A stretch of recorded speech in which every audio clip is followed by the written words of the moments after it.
Theater 5 presents Miss Martha Scott in Mirror, Mirror on the Wall.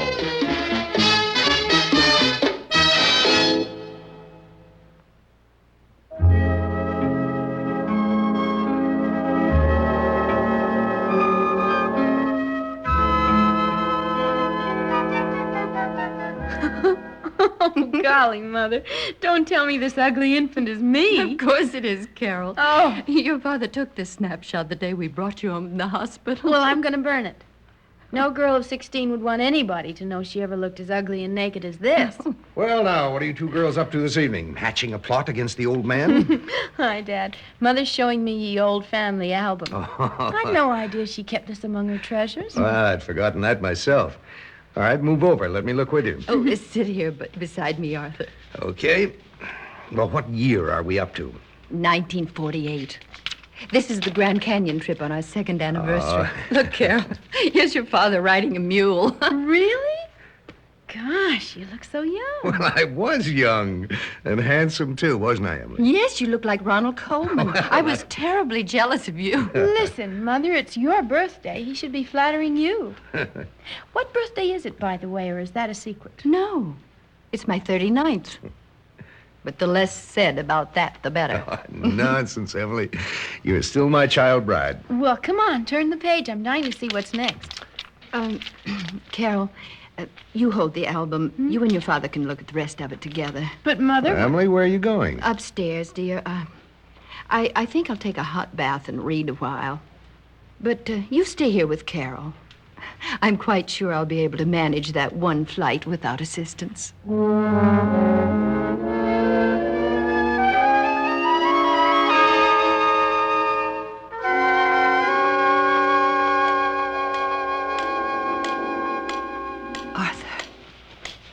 Arthur, are you asleep? Mm-hmm. Time to get up? No, it's still dark, but do you hear that sound? What sound? Steady ticking. Don't you hear it? No. Maybe you're half awake and still dreaming. Oh, I just remembered, Emily. This is your 40th birthday. Happy day, sweetheart. Wait, don't go back to sleep. Someone's come to speak to me. Someone mystical and strange. Who are you? A visitor, Emily, but hardly a stranger. I'm not really unknown to you. Are you sure? I've never heard your voice before. True, but you've been aware of my existence. I don't understand. Your awareness began a year ago. Remember the photograph album and your daughter's thoughtless remarks? Yes, of course. When you went to your room that night, you sat down and studied yourself in the mirror, and you found no evidence that I had been attentive to you as yet. You do remember that, don't you? Yes, I was relieved. But why are you so attentive to me now? It's much too soon. I'm still young. But this is your 40th birthday, Emily. No further postponement is possible. From this year forward, you'll be receiving my offerings in a continuous flow. But I don't want them, so please go away. You're not welcome. I never am. Nevertheless, my gifts will be arriving constantly, always gifts of physical change. My first one is trivial, hardly noticeable at all. Oh, what is it? You'll see. When? In the morning, when you brush your hair. Au revoir, Emily. Au revoir.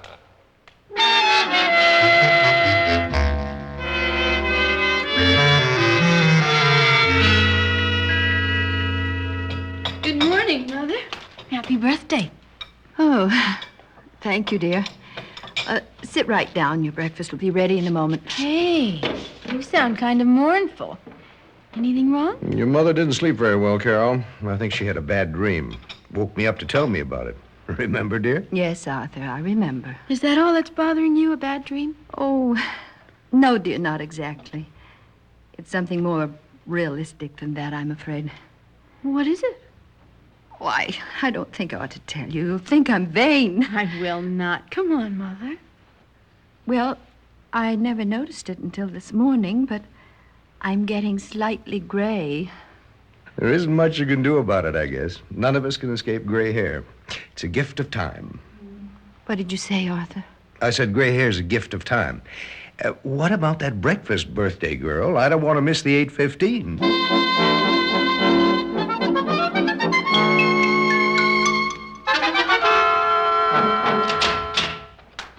The breadwinner's back from the marts of trade. Anybody home? Yes, Arthur, we're both here. Hi, Dad.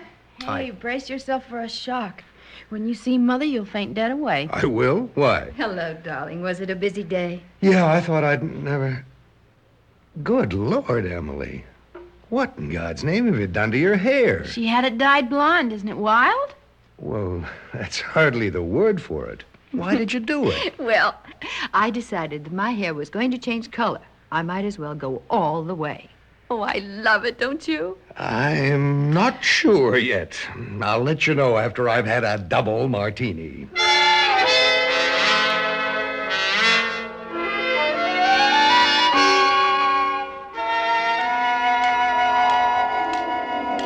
Good morning, Emily. No, not now, please. You were thinking of me again, weren't you? I was trying not to, but I can't Of seem... course you can't, especially on your 41st birthday. Do you intrude on everybody this way? Every mortal being, but most of them are more philosophical about it and accept my gifts without so much resistance. Which leads me to a painful observation, Emily. You've totally ruined the gift I brought you a year ago. Mm-hmm. Those dreadful gray hairs, they were disgusting. But as Arthur pointed out, they made you look distinguished. If you'll forgive me for saying so, your hair has lost a great deal in translation. Well, I'm going to keep it this way, and that's that. Oh, I'm sure you are. Pity. Oh, won't you please leave me now? I'd like to sit at my dressing table in peace. I'll go the instant you've seen my birthday gift. What is it this year? Something more substantial. Look in the magnifying mirror. Go on, pick it up. Look. Can you see them, Emily? Oh. Tiny wrinkles at the corners of your eyes. Rather delicately etched, aren't they? Oh, they're horrible. Repulsive. Now, please go away and don't come back. But my return is inevitable. Goodbye for a while, Emily. I won't forget you, my dear. And I'm sure you won't forget me.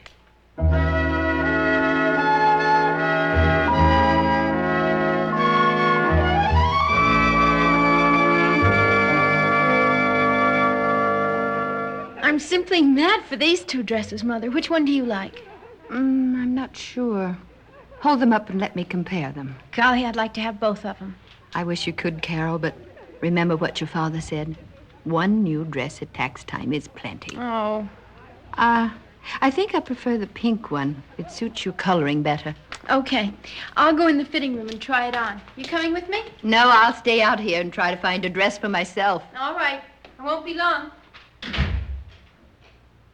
Hello, Emily. How are you? Now go away. I'm not going to listen to you. I'm trying to find a dress. Oh, that black one you're holding, it's dignified and conservative. Just the thing for a woman of 42. You like it? I did, before you reminded me of my age. But it's perfect for you. Hold it up in front of the long mirror. Very well. Just right, isn't it? No. It's too conservative, too somber. Wait, don't go away from the mirror. I'd like you to see my annual offering. Where is it? Where do I look? At your face, of course. Lean forward and look carefully. There, that's right. Oh, no, I hadn't noticed before. It's perceptible in your cheeks and a slight sag under your chin. Oh. A double offering this time. But I won't have them. I won't accept. Oh, I think you will, Emily, and I suggest you accept the black dress as well. I hate the black dress. It's hideous. You were right, Mother. I adore this pink one, and I'm going to take it. Mother, turn around and look at me. What, dear? I said I love this one, and I'm going to take it, okay? No. It isn't okay. Find something else. Well, I think it's great. Why shouldn't I take it? Because I'd like it more myself. For yourself? Mother, that's silly. This dress is for a 19-year-old. Don't be rude, Carol. I'm not fond of your constant reminders that I'm getting old. But that isn't what I meant at all. You're not ancient, Mother. But you're not 19, for heaven's sake. Carol, don't argue. Just go back and take that dress off. All right. All right. She's right, Emily. You're not 19 any longer. Please, not now. You're becoming pleasantly mature, so why not relax and enjoy it? Be quiet, I But said. you are maturing. The proof is in this mirror. Stop it, or I'll... Emily, put down that chair. Don't do it.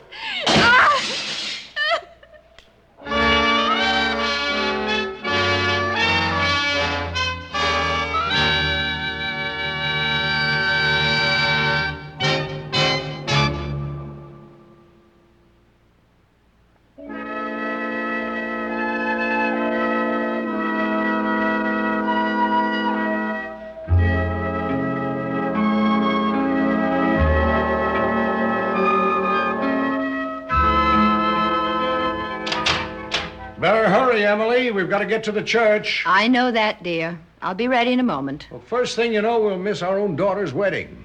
What are you doing to yourself anyway? Making up my face, of course. Would you have to pile on so much goo? You want me to look presentable, don't you, Arthur? Well, sure, but you look great to me without all that stuff. Well, I don't agree with you. I'm not the bride's grandmother. I'm her mother. That's right. And at 44, more attractive than ever. Oh, you're sweet. I'd like to believe that. But with these great bags under my eyes, I look 50. Now, Emily, that's nonsense. And it's getting late, so please quit what you're doing and come along. I'll be right with you. I'm certainly not going to Carol's wedding looking like a hag.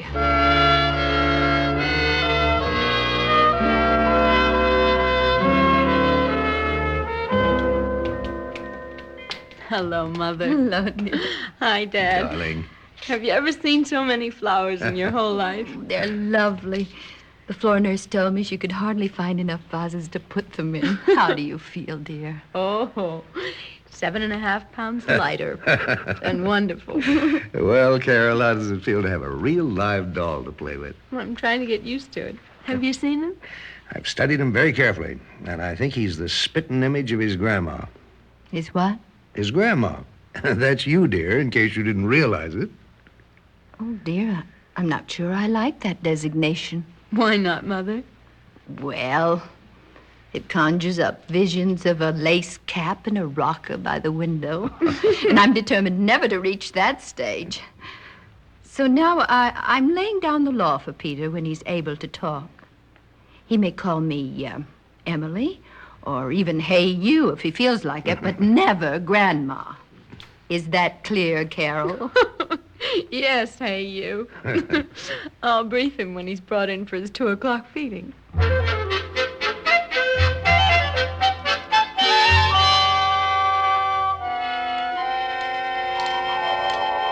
Greetings, Emily. Oh, dear. It's you again. Yes, I've returned after a long absence. But how did you find your way back into my mind? I banished you 8 years ago when I smashed that mirror in the shop. It's true you haven't admitted my existence for a long time, but it's obvious that I've been present in your subconscious. Obvious? How? By your actions at your dressing table.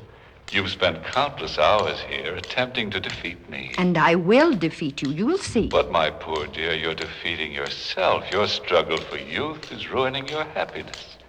And Arthur's as well, and it's a losing battle. I am not going to wither away. Do you hear? But you're 50 today, Emily. That's half a century. Is this the face of a woman of 50? Look at it. Oh, you're quite ingenious with those jars and pots. But have you glanced at your hands? My hands? Yes. Those veins are quite prominent, aren't they? They look like the hands of an old woman. No, not really. You're just oversensitive. Think of Arthur, my dear, and try to be happy for his sake, if not your own. And I warned you, it's a losing battle.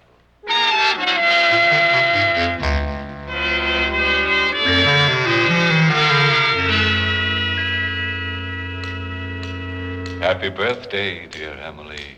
Happy birthday to you. All right.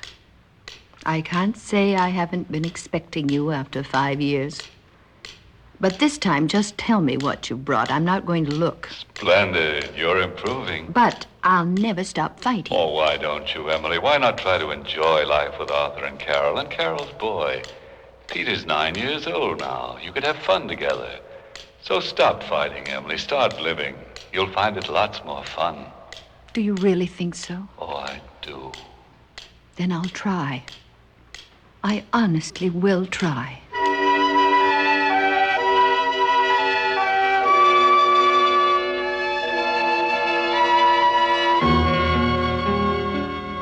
Hi, Emily. I brought you a birthday present. Oh, Peter, how thoughtful of you.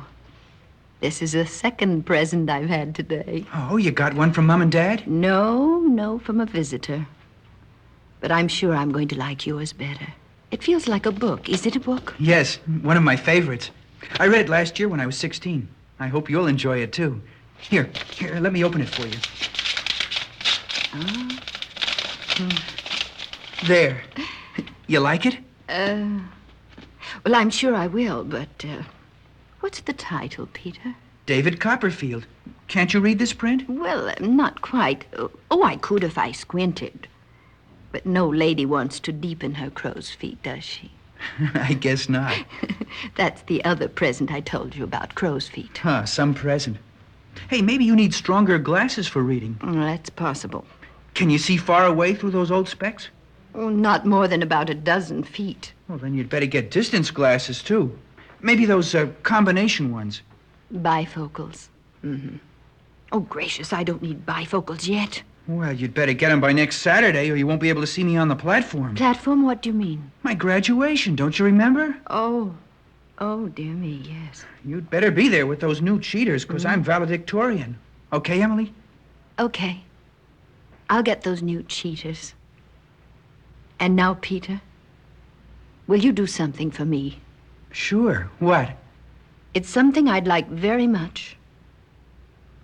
Please call me Grandma.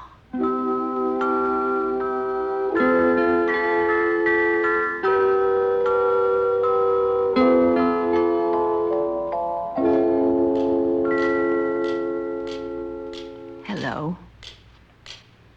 Are you in this room with me? If you are, please speak a little louder. My hearing isn't too good these days, you know. That little knob, Emily. Turn it up. That's right. You hear me now? Oh, yes, clearly. I was afraid you'd forgotten me. On your 75th birthday, how could I? Strange, isn't it? These days I don't mind your visits. I used to hate them. Yes, it took me a good many years to find a welcome here. You are welcome now. I've been terribly lonely since Arthur went away. Oh, I do hope I made Arthur happy. You did, Emily. He loved every moment of his life with you. That's good. Who's there? Who just came into the room? It's Carol, Mother. I thought I heard you talking. You did. I'm entertaining an old enemy of mine. A friendly old enemy. Oh? Yes, we've been visiting together for a good many years now. And the scamp has always brought me birthday gifts I didn't want. It's hard to explain. You wouldn't understand. But I do, Mother. Your old enemy has been bringing gifts to me ever since I was 40. Carol, is that true? Of course. But he never frightens me the way he used to frighten you.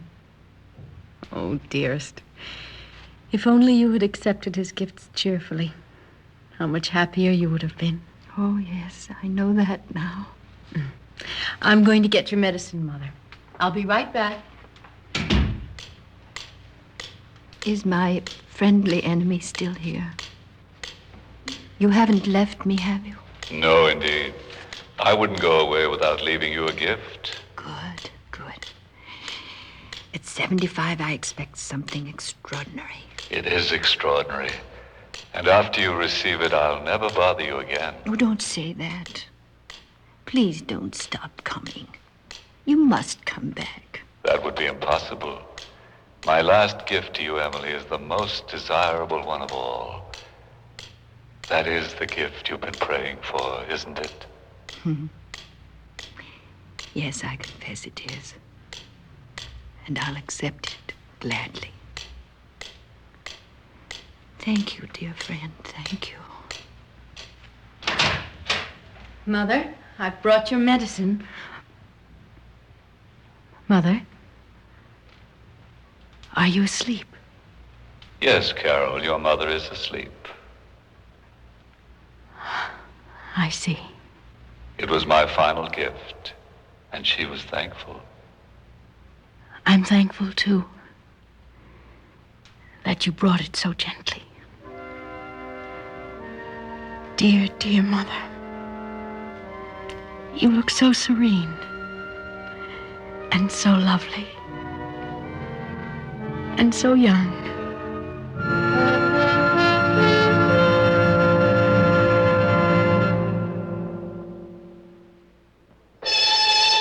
Theater 5 has presented Mirror, Mirror on the Wall, written by Albert Miller, directed by Ted Bell. In the cast, Martha Scott, Court Benson, Joan Lorring, Paul McGrath, and Peter Fernandez. Script editor, Jack C. Wilson. Original music by Alexander Vlastotsenko. Orchestra under the direction of Glenn Osser. Executive producer for Theater 5, Mr. Lee Bowman. We invite your comments. Write to Theater 5, New York 23, New York. This is Fred Foy speaking.